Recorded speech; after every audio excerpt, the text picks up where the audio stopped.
आखिर कैसे दोनों किडनी फेल होने के बावजूद जिंदा है प्रेमानंद महाराज? आखिर क्या है इनकी असली सच्चाई जो आप सभी से छुपी जा रही है? क्या यह वाकई में श्री कृष्ण का अवतार है? आखिर क्या है इनका असली नाम और क्या है इनका असली काम?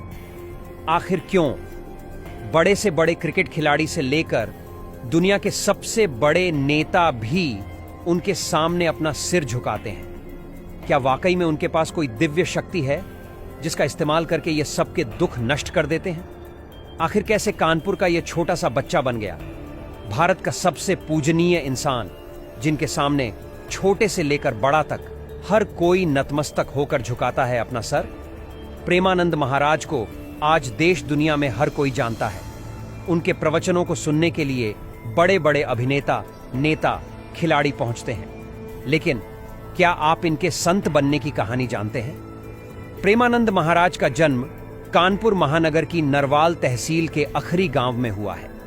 यह एक ब्राह्मण परिवार से आते हैं। प्रेमानंद महाराज का असली नाम अनिरुद्ध पांडे है।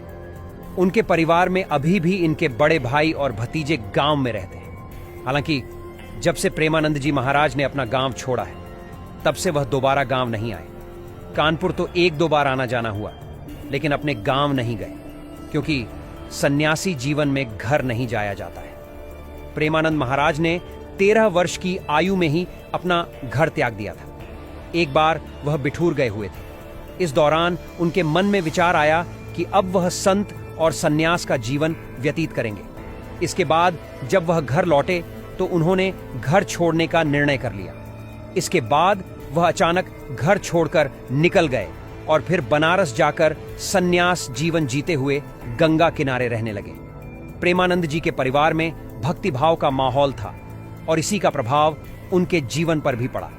प्रेमानंद जी महाराज बताते हैं कि जब वे 5वीं कक्षा में थे, तभी से गीता का पाठ शुरू कर दिया और इस तरह से धीरे धीरे उनकी रुचि आध्यात्म की ओर बढ़ने लगी।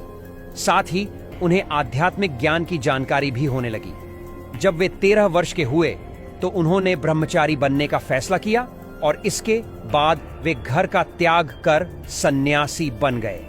सन्याली जीवन की शुरुआत में प्रेमानंद जी महाराज का नाम आर्यन ब्रह्मचारी रखा गया। दोस्तों, अगर आप सच्चे हिंदू हैं तो नीचे कमेंट में जय श्री कृष्णा जरूर लिखें। इसके बाद अपने एक मिलने वाले संत के माध्यम से वह वृंदावन गए।